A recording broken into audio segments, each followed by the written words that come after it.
অন্ধকারে গভীরে লুকিয়ে থাকা কাহিনীগুলির প্রতি আমাদের কৌতূহল চিরন্তন।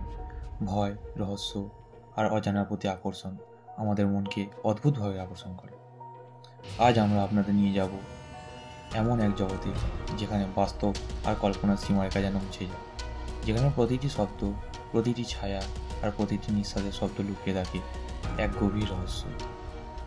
স্বাগত জানাই আপনাকে ভুতুড়ে বাংলা। এখানে আমরা শোনাবো সেসব অদ্ভুত রহস্যময় আর শিষ্যের অনুভূতি গল্প, যা শুনে আপনার হৃৎস্পন্দন বেড়ে যাবে। এই অন্ধকার পথে পা বাড়ানোর আগে মনে রাখুন, সব ভয়কে মোকাবিলা করার সাহস আমাদের সবার নেই, তবে যারা প্রস্তুত তাদের জন্য অপেক্ষা করছে এমন কিছু গল্প যা আপনাকে রাতে ঘুমোতে দেবে না। তাহলে আসুন, লাইট বন্ধ করুন, হেডফোন পরে নিন আর আমাদের সাথে হারিয়ে যান সেই অজানা রহস্যময় জগতে। এই হলো ভয় আর রহস্যের নতুন অধ্যায়। শুরু হোক আমাদের যাত্রা। অজানা পিশাচের গল্প। ঘটনা শুরুতেই বই রাখা ভালো। এই ঘটনাটির সময় সবকিছু বিষয়ে জানা সম্ভব হয়নি, তবে যতটুকু প্রমাণ পাওয়া গেছে সেখান থেকেই ঘটনাটি শুরু করছে। সময়টা প্রায় 50-55 বছর আগেকার হবে। কিছু সমস্যার কারণে আমি গ্রামটির নাম উল্লেখ করতে পারছি না, তবে আসল ঘটনায় আসি। আমার দাদুর বয়স তখন আনুমানিক 40 থেকে 45 বছর হবে। আমাদের গ্রামে তখন জগদ্ধাত্রী পুজো পালিত হচ্ছিল। একটি তথ্য জানিয়ে রাখি, আমাদের গ্রামে জগদ্ধাত্রী পুজো দুদিনে উদযাপন করা হয়। প্রথম দিন ষষ্ঠী থেকে নবমী, আর দ্বিতীয় দিন দশমী পুজোর মাধ্যমে শেষ হয়। পুজোর প্রথম দিনে একটি বিশেষ প্রথা আছে, এখনো চলে, মহিষ বলি প্রথা।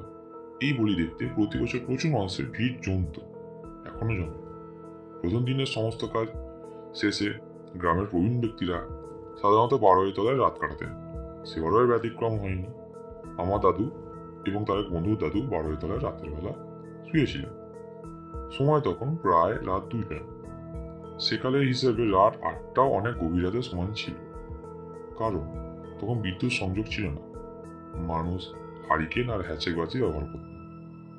তখন হঠাৎ করে আমার দাদু এবং বন্ধু দাদু এক অদ্ভুত গড়ানোর শব্দ শুনতে পান। শব্দটি যেদিক থেকে আসছিল সেদিকে গ্রামের একটি পুকুর ছিল। পুকুরটির নাম বললেও চলবে। ওই জায়গাটিকে আজও অনেকে হন্টেড বলে বা ভৌতিক জায়গা বলে মনে করে। ঠিক আছে। আর দাদুর মুখে যেটুকু শোনা, এটা সময়টা রাত 2টোর দিকেই চলছিল। সেই সময়তেই এই ঘটনাটা ঘটে। তো তারপর দাদু বলল যে তারা দেখতে পান যে একটি কুমড়োর মতো বড়সড় কিছু বস্তু বলির জায়গায় চারপাশে ঘুরছে। এরপর সেই বস্তুটি বলির স্থানে পড়ে থাকা রক্ত চেটে চেটে খেতে শুরু করলো।